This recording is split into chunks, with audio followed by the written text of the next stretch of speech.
Everyone doing all right today? Can you hear me okay in the back? All right. Well, I'm Dr. Alicia Plemmons. It's wonderful to meet you all. I'm here today to talk to you a little bit about occupational licensing, especially of how it relates to firms. So most of you at some point will want to start a business or you'll work for a business, and then there's going to be certain decisions that business is going to have to make. And the two that I particularly look at in this line of research is how they decide where they're going to locate and how many people they're going to hire. Okay? So occupational licensing is very prevalent, right? It's huge. How many people in here for their future job is going to need some sort of license? Maybe accounting, maybe if you're going into finance, electrical. Okay. How many people, keep your hands up at that point, how many people also know someone in their family who might have a license? Might be a teacher. Yeah, that's most. How about your friends? Probably a lot for that too, right? So occupational licensing actually affects a lot of people. And this is just a government permission to work in a specific job classification. So this is the idea that you can't necessarily just become an EMT, right? You have to go through different types of certification and training and experience and pay fees and get licensed by the state to be able to do those sorts of jobs. Occupational licensing has grown a lot. Back in 1950, 4% of the jobs in the United States required an occupational license. Today, that number's close to 22%. So 1 out of every 5 people is going to need some sort of government permission to do their daily job. That's huge, right? So that's something that we need to start to understand how this is prevalent and how this ends up affecting people. Because this can be everything to where is someone going to be willing to hire you? How much are you going to get paid? A lot of that is going to affect by what these particular situations are. Okay? So this can be a substantial cost consideration for firms too. When firms are deciding where they want to locate, they have to think about how much they're going to pay for workers. Or if they want to pay for workers to get licensed, how much are they going to have to pay for those licenses, right? And there's 2 distinct types of costs that in this line of research I look at. First is going to be the fees, right? Do you know the fees to maybe become a cosmetologist or the fees required to become an EMT? That's one type of cost. But the other type of cost is going to be the experience and education requirements. As students who are sitting in classes, many of you who will probably go into something that does require a license, you know a lot about this education and experience cost. Because every day you spend here, that's costly, right? In a good way. You get some benefits. But it's something that you need to consider, and it's something that firms need to consider, because it's how long are their workers going to be in school? It's how long are their workers, how long did they put into this? So what are you going to pay them afterwards, right? So that's a lot of the information that I think about. So I think about this time cost, and I think about this monetary cost, okay? So let me motivate what this picture is. The entire reason why I started this is because I started thinking, okay, I want to know how occupational licensing affects firms. So I took all the states, every single border pair, and I said, okay, all right, so we have these high-cost states and these low-cost states. Well, many of us have driven through towns where the state line goes right through the middle of the town, right? Does it affect which side of that line that businesses decide to locate on? Well, when I started looking at the density of firms, and I looked at all these state pairs, and I looked at the high-cost state pairs versus the low-cost side, what I saw is that it's pretty flat in the number of firms as you're driving through the high-cost side of the border. But once you get to the low-cost side of the border, there's this giant spike. There's a whole bunch of businesses that are located right inside of these low-cost centers. And I wanted to know, why does this spike right here happen? And that's what's motivated the last 6 years of my life. So in this type of research, I asked 2 specific questions. First, how does occupational licensing affect this entry decision? So which side of the border are you going to locate on? But, if we have twice the number of firms, but they're only employing half the workers each, then it doesn't matter as much, right? So I want to also know, how does this affect the number of employees a firm is going to have? Okay? So in case you need to run out or I start talking over, let me tell you a little bit about what the results ended up being for this study. So in this study, I found that when it comes to firm entry, there is this inverse relationship of the more expensive an area being, the less likely it is that a business is going to locate there, right? So not only do these high-cost states have less workers, but when I started looking at less businesses, but when I started looking at the employment question, I found that firms in these high-cost states also have less workers on average. So there's less of them, and they're employing less people. So this is something that we need to think about, because obviously these costs are starting to matter based upon firms' decisions, right? So occupational licensing, there are some fantastic researchers on this, many of which are within this school. But all of the occupational licensing literature up until about 2 years ago can be put into two distinct categories. First is the consumer side, right? What's happening to the quality and safety of the goods and services that you're dealing with? Because that was the whole point of occupational licensing, right? When it started to come in during the progressive era, it started to ramp up. A lot of the reason for why we had occupational licensing was to make sure that like doctors' practices were safe, or that there was some sort of quality associated with a particular good or service. But then we have to start thinking about what happened to this quality and safety problem. Many studies, I think about 24 that I referenced in this paper, found pretty mixed results, right? Sometimes it improved quality, sometimes it actually took away from quality. A lot of the times there was no effect at all. But then there were still effects on prices, where prices were going up in areas that had these occupational licensing laws. So that's kind of neat, right? There's effects that are happening to the consumer. So then we start looking on the other side, because the second category of research so far has been the worker-centered side of it. So what's happening to the person who decides to go get a license to do this job, right? The electrician that decides to go get a license to do this job. Well, we found out that there were effects on that side as well. It turns out that they had wage premiums for licensed workers. That makes sense. You spend a lot of time in school, you pay all that money, you get that license, you end up making a little bit more money, right? But there were a couple other parts that were happening too, such as reduced aggregate mobility. What this just essentially means is that, anybody know a teacher? You know a lot? Not a university teacher, just a teacher. You've probably known a few over the last few years. One of the things that often happens to teachers is that they'll have a license in one state, right? So if they try to move to a different state, or they try to maybe decide to go to a different location, their license doesn't always transfer. They might have to get recertified. They might have to pay new fees. They might end up having to take another year or two of school. So this reduces where people can actually move.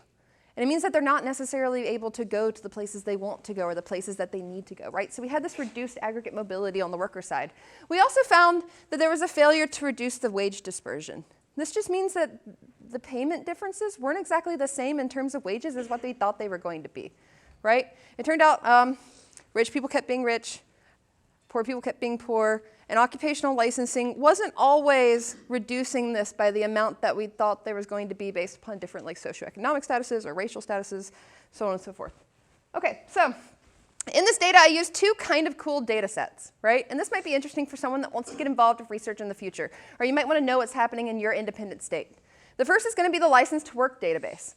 So License to Work goes through the Institute for Justice. They follow 102 occupations, and they look at what sort of exams are required and what sort of costs are required. How much fees do you have to pay? How long do you have to be in school for every single state for these comparable jobs, right? So this is where a lot of the licensing question comes from. The other data set that I use is on firm characteristics. This actually comes from a sales lead company that I web scraped from. Web scraping is super cool. If you learn how to do it, have some fun with it. It's a lot of fun. Pick it up in college. But so I took information from about 3.2 million firms in 2017, and I had information on where exactly these were located, how many people they employed, a lot of information about what exactly they do down to the 6-digit NICS codes. And because I had this really good firm level information, then I was able to decide, or able to look at this location question, right? Yeah, I see some smiles. This is kind of neat stuff. All right, so I use these two different pieces of data. I web scraped all this information for firms, and this is what it looks like. I spent a lot of time on this map over the years. Each one of those dots actually represent a cluster of about 1,000 businesses. That's a lot of firms. It's a lot of firms who might be making decisions based upon what these costs are, right? So first off, what I wanted to do was think about what the differences are, right? So when we're looking at the licensing fees, we find out that on average, what does a license really cost? On average, it's about $270. It's kind of pricey, right? But that's not always going to break the bank, but it's something that's really going to make you consider if you're hiring 100 employees who you're going to pay for their license, well, then that starts to become a cost consideration, right? We also find that it takes a little over a year on average to get an occupational license, but this can also vary widely too, depending on Is this maybe an accounting level exam where you have to spend 5 years in school? Or is this something that maybe you do a couple weeks worth of training, right? So it's pretty interesting. And there's some huge differences. And there's some really burdensome states too, such as like Hawaii and Nevada and California, and they act completely different in the spectrum. All right, so how does Arkansas compare? If you keep up with the ACRE stuff, you've probably seen the wonderful press releases they've had when it comes to Arkansas occupational licensing, but I'm just going to go ahead and give you a little bit of overview from my individual data, right? Arkansas is the 6th most burdensome state in the nation when it comes to licensing lower and middle income occupations. That's something to worry about, right? Because these might be households that might be precluded from going into a particular industry or being able to start a particular business in an area. So this is a question we have to think about, because if we're being burdensome to them, we might have this barrier to entry where they're not able to work where they want to work, right? Licensing on average in the state of Arkansas costs about $246 in fees and about 2 years, a little less than 2 years in school, right? In Arkansas, they license a few things that aren't very common. Most states don't have them. And that's things like title examiners, psychiatric technicians, nursery workers. And it takes 5 years of experience and training, 4 exams, and over $1,400 to become a fire alarms installer. That's crazy, right? Any of y'all ever gotten fire alarms put in your house? Seen them put in the school? Can you imagine putting up that fire alarm and having to go to school for 5 years to learn how to do that? So I'm wondering those sorts of questions, like, does this make sense? Why is it in some states that florists have to go to school and get a license? Why is it that hair braiders in other states have to go for years and years and pay thousands of dollars of fees? These are really important questions to know, especially when we're starting to talk about this firm activity, or why businesses make the decisions that they do. Okay? All right.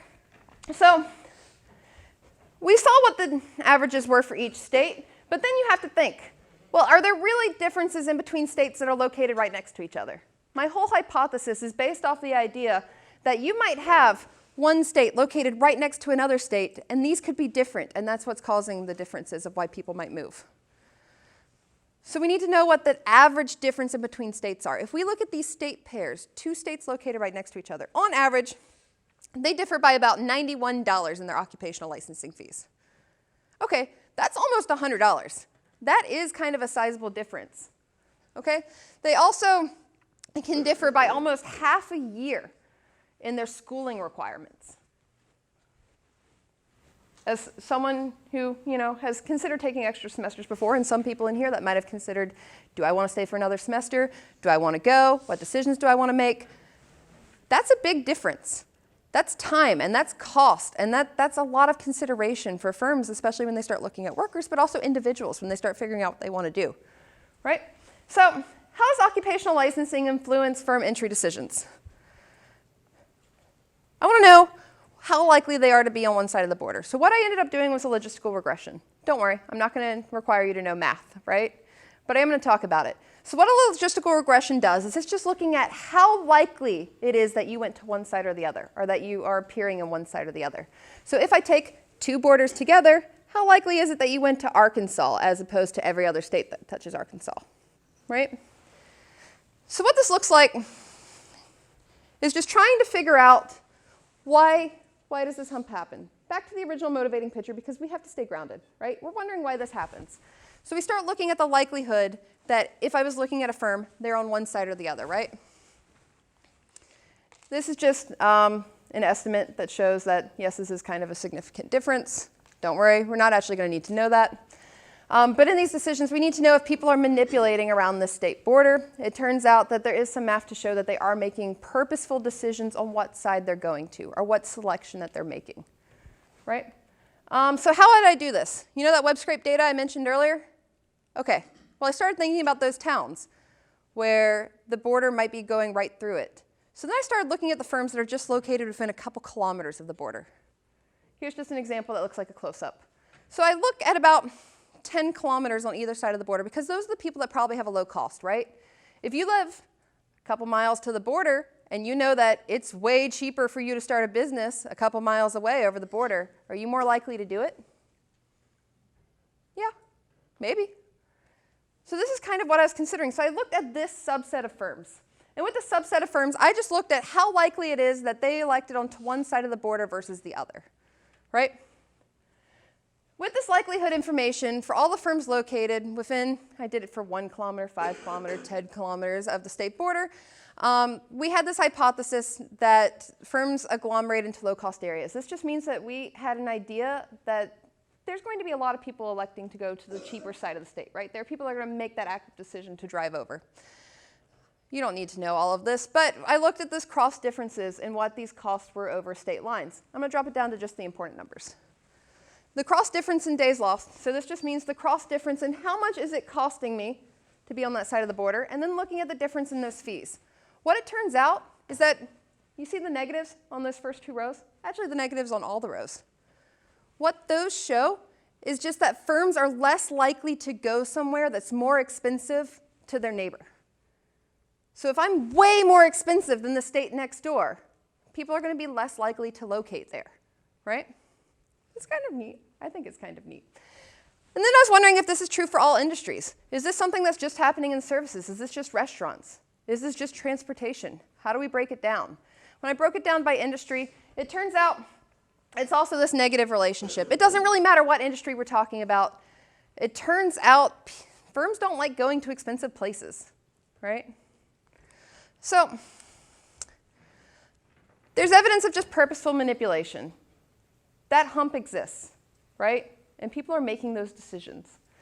Well, since this exists, the likelihood of a firm locating on a side of a border relative to its other border actually depends on this cost, and we show that it's statistically significantly related. That there is this relationship based upon where I'm deciding to locate, based upon how expensive it's going to be for my workers to be licensed, right? All right, so let's go back to the original set of questions. It doesn't matter if I have twice as many firms if they hire half the number of people, right? Let's say that in my wonderful town along the border, I went from having 50 businesses to 100 businesses.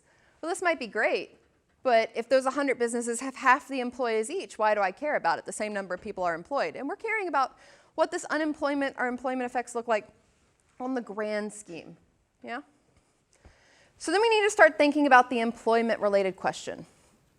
Okay, so how do differences in occupational licensing requirements, so these fees, these requirements for education, how does this affect how many people are being hired on either side of the border, right? For this, I just ended up using a geographic regression discontinuity design. If you don't know what that is, this is what it is. It's very simple. Let's say that I have a border right here in the middle, right? Let's say I start on the low-cost side of the border. Maybe 5 miles away from the border, there's 4 people on average at a business. Maybe 2 miles away from the border, there's 4 people on average at a business. Well, if this trend continues, at the border, I kind of expect there to be 4 people, right? But let's go to the high-cost side. Let's say that on the high-cost side, maybe 10 miles away, there's 4 people on average in a firm.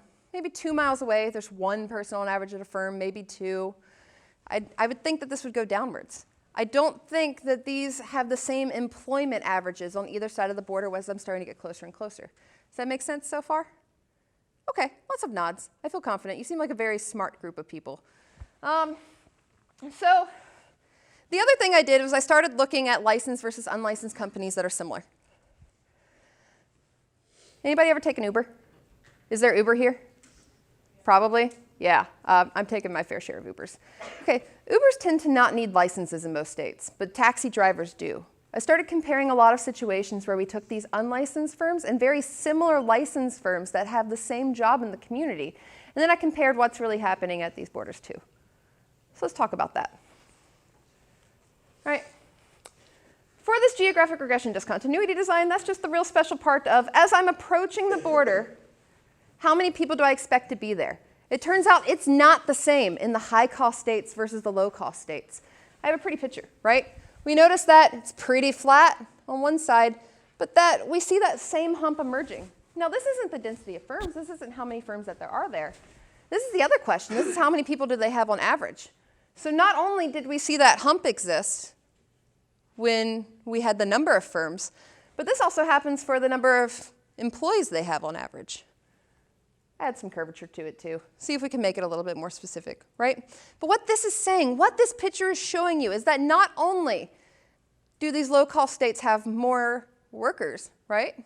Or excuse me, not only do they have more firms, those firms have more people. That's a really important thing because that means that there's a benefit to dropping your cost, or there's a benefit for being low cost.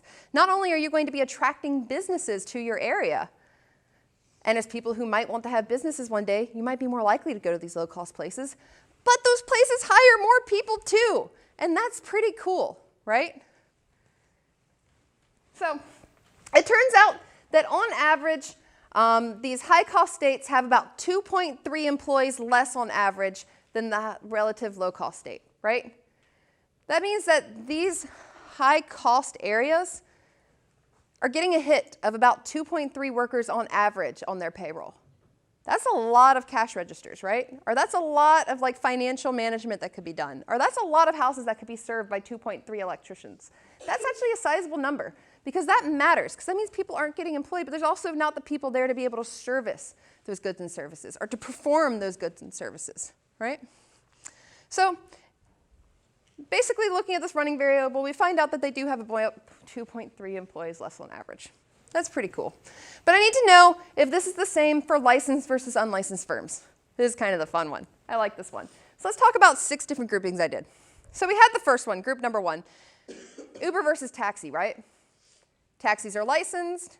How does that affect where they go over the border? Uber's not. How does that affect where they go over the border? How it turns out is that you have Ubers pretty much across the board, right? They don't really care about the taxi licenses or not. But the taxi drivers do, and we find out that all of them are locating into these low-cost states as opposed to high-cost states. We see this for a couple different pairs. Architects versus designers. Your home designer and your architect have completely different licenses where architects are, but home designers who can do almost every other part of designing your house are not licensed, right? These aren't perfect substitutes for each other, but it lets us look at how different industries trend together and what differences there might be when this license persists for one group of people, but not the other group of people they're working with. Okay, a third example, this is like building repair, so residential remodelers, these are people that can fix stuff in your house up to $1,000. And then we also have, residential remodelers are the ones that can fix things in your house over $1,000, and then we had the group that can fix things that are less than $1,000. That's kind of comparable. We'd like to know what's happening there. Our landscaping, our lending. Anybody seen those like payday lenders going down the street? They tend to be right next, well, I guess this is Dry County, but I was about to say right next to liquor stores. Those tend to be unlicensed. But people who are making more commercial loans or more formalized loans do have some sort of licensure to it. So what's the difference in between where those decide to locate? Yep. Okay. What a difference in differences. Yet again, you don't need to know the math. I'm going to tell you what it is. We're going to see how the licensed and unlicensed groups are performing in these low-cost states, right? Then I'm going to see how these licensed and unlicensed groups are performing in these high-cost states. Do the licensed groups, do they take a bigger hit than the unlicensed group? That's what I'm wondering about. Is this more detrimental to groups that are subject to some sort of occupational licensing than their friends who are doing almost the same job that don't have a license? Because that's kind of an important question. So what it turns out is that across the board, it looks like there are less firms with less employees in areas that are high cost for licensed professions as opposed to unlicensed professions. Uber doesn't care what side of the border they're on. If they're not subject to a license, except in the state of New York, I think, in some counties. If they don't care which side of the border they can go on, the number of Uber drivers doesn't really change. But the number of taxi drivers who are subject to a license do. And we find that this doesn't only happen for them. This happens for the lenders. This happens for the architects. This happens for different types of medical, right? So why does this happen? Why do we have this negative effect? Why is this negative effect persisting across the board? Well, that's kind of the cool part, right? And it's just that this isn't the end-all be-all. This isn't answering the question, but this is giving a really good direction to the question, right? That these occupational licenses might really matter for industries when they have these employment decisions, when they're deciding how many workers that they're going to have and how big their companies are going to be. Any of y'all want to start a business one day? A few. Wow, actually, you have a very entrepreneurial group. Okay. If you want to start a business one day, you want to keep costs low, right? Yeah, that's the number one game of the game. You want to keep costs low. Make money, keep costs low. Well, if you have the option in between a high-cost area and a low-cost area, you might want to go to that low-cost area. But let's say you're stuck in the high-cost area. What's the next thing you do? You can't save money on the licensing cost unless you don't have as many employees. So you don't have as many employees. Well, what does that do for a whole range of other things? What happens to the labor force participation rate? What happens to unemployment in these areas? Well, this is important questions that hopefully you can answer at some point.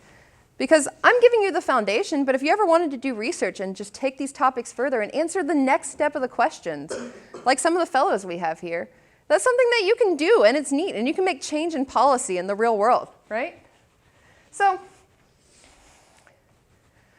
basically what we found from these results is that firms are making purposeful decisions for where they locate or where they're residing, right?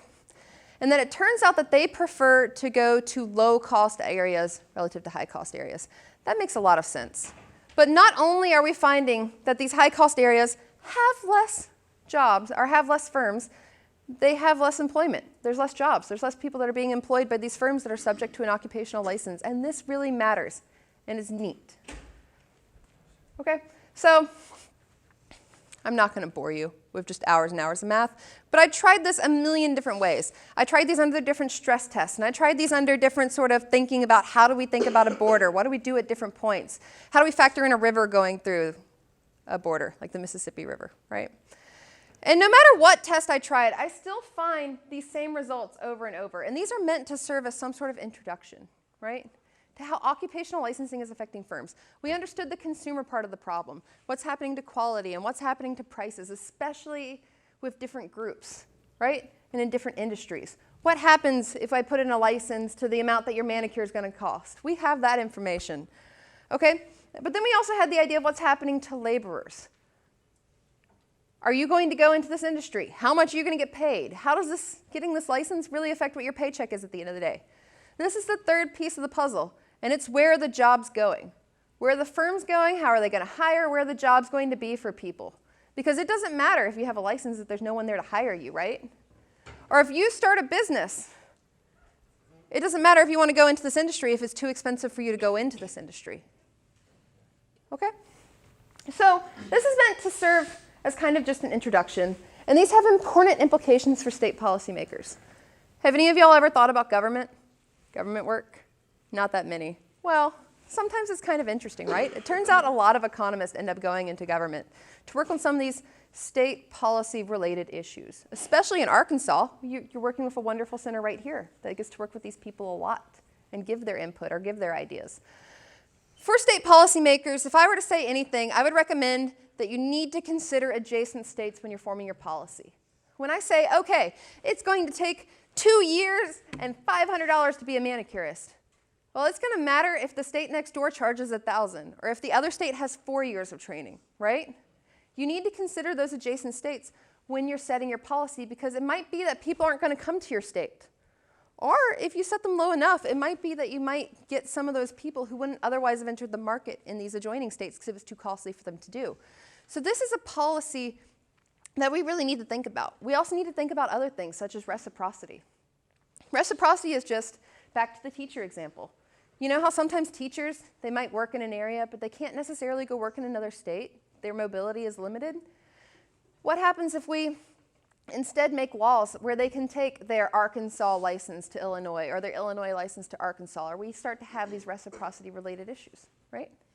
This could be a good solution to these cost measures because if I could get a license in one state that might be less costly and go to another state, well, firms might be more likely to work there or to operate there, okay?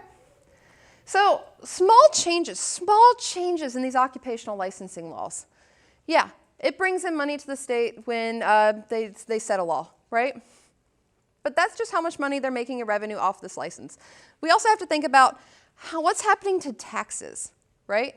How are the state and local taxes affected? How are the corporate taxes affected? What about the taxes of the people that are going to be working there? What happens to tax revenue? We also need to think about things like what happens to these employees? If we have just small changes, this is affecting thousands of employees, sometimes tens of thousands of employees, and hundreds of millions of dollars of revenue that your job or your firm or your business later, this could be something you're losing out on or gaining based upon how these laws are structured where you're wanting to operate. So this is something that you have to consider as part of the picture, right? So does anyone have any questions? Yet again, my name is Alicia Plemmons, Dr. Alicia Plemmons from Southern Illinois University, Edwardsville.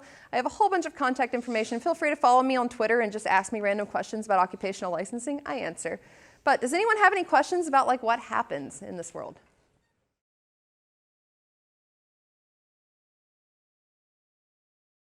Okay, This is a question you get. No, I get that question a lot, right? Okay, so let's talk about that. I would prefer if my doctor went through some sort of training, right? I would really prefer to have an educated doctor at the end of the day. But the idea of like, should my doctor be educated, which I'd prefer, right, is a completely different question from like, should the person cutting hair down the street be licensed? Or should the florist at the local Kroger or other grocery store be licensed, right? So it's, where's the limit? Where do we put this line? Another interesting thing that we have is what the other options are, right? So we have occupational licensing. Yeah, okay, we're having a government permission to do a job, but what about the optional side of it? We could have the idea of registration. Maybe if you wanted to go into an occupation, you can register yourself as a certain type of business, or maybe you can willingly put yourself on a list of, hey, massage therapist in the area. And maybe we also have the idea of optional certifications as something that you can do instead of licensing, where maybe anybody who wants to be a massage therapist can be a massage therapist, but they can also say, oh, well, I went through this program, and I have this certification that proves that I went through this school and paid these fees, and I have this sort of knowledge. And these are other things that we can do instead of this licensing argument. So maybe. But I would still prefer my doctor to have gone through some sort of training. Yeah.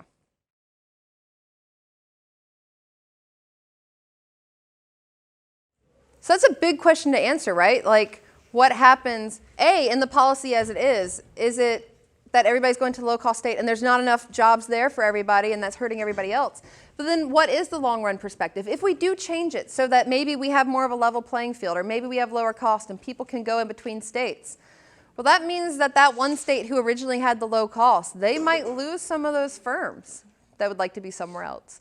Or maybe they might lose some of those workers who can now go to a state where they would be happier or feels better for them.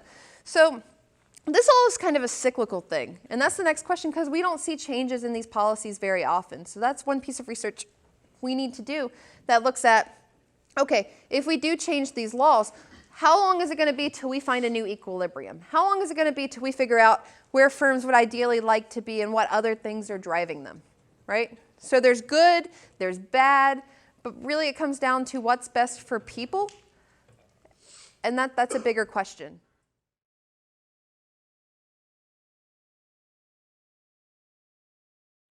The consumer effects can kind of be put into two broad categories, right? There's quality.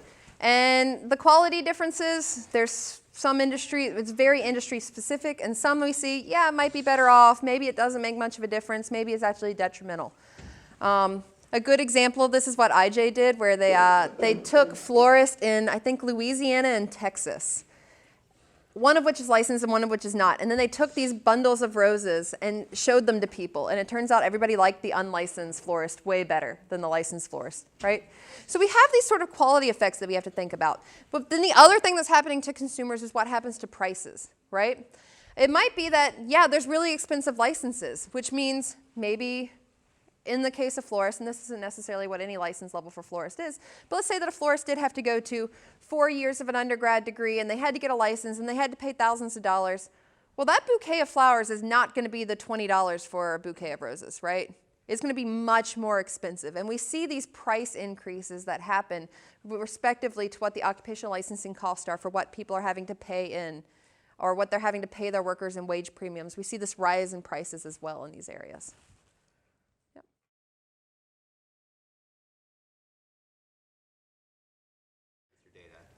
With that, I could.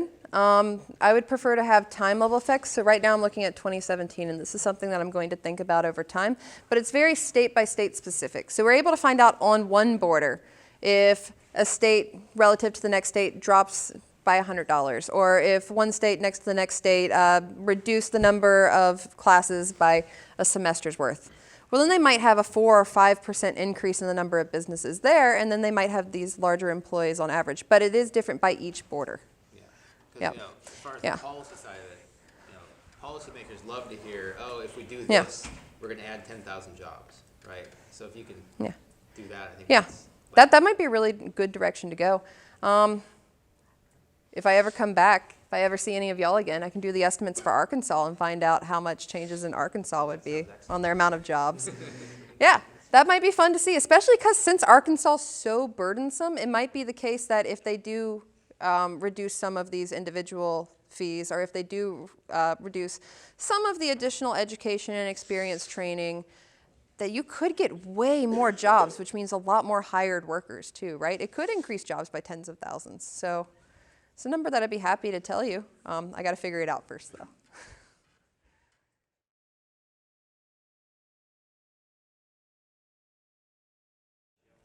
Yeah, so this is something I'm working on in a different set of papers, and it's a newer question of what's happening in between like maybe the small entrepreneurs and the self-employed, because these costs matter a little bit more to them. It's a larger amount of their revenue, right, that they're going to be giving up.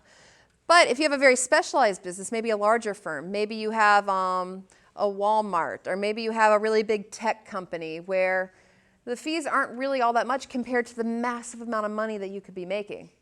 Well, you might be more willing to go to the high-cost state because you know, oh, well, I have people there who want this service. Maybe I can provide it to them because I know that there's going to be less competition because other people can't afford to also come into the state. So that's a competition-related question, and it turns out occupational licensing definitely increases different sort of competition. And that's why licensing is really hard to get rid of, too. So it turns out that a lot of the time the people on the board setting the licenses might have some other reason why they might not want someone to come in. We've seen over the past couple decades these boards have switched to having people that might own the schools or people that might be working currently in the industry. For example, the board for lawyers often has practicing lawyers on it. Well, they have an incentive to say, okay, well, maybe I want to keep my cost high. If I'm the only person here who can afford to be here, and I'm already here, well, if I keep these costs really high or these education requirements really high, then I don't have competition coming in. But that's not fair to the people who want to come in, right? Or the people that want to start these businesses or want to be lawyers in those counties. So that's a question that we have to answer about, okay, well, what exactly is fairness? And is occupational licensing really for the purpose of what it was first set out to be, to give consumers information and to help with quality and safety? Or is it instead, in some particular cases, being used to keep out competition and keep prices high and maybe disproportionately harm consumers while making profits for one distinct group? That's a huge problem. Yeah, thank you. That's a nice question. I enjoyed that. All right, well, I really appreciate talking with all of y'all today. Thank you for spending all of your time. I'm going to pass it back off to Jeremy, though.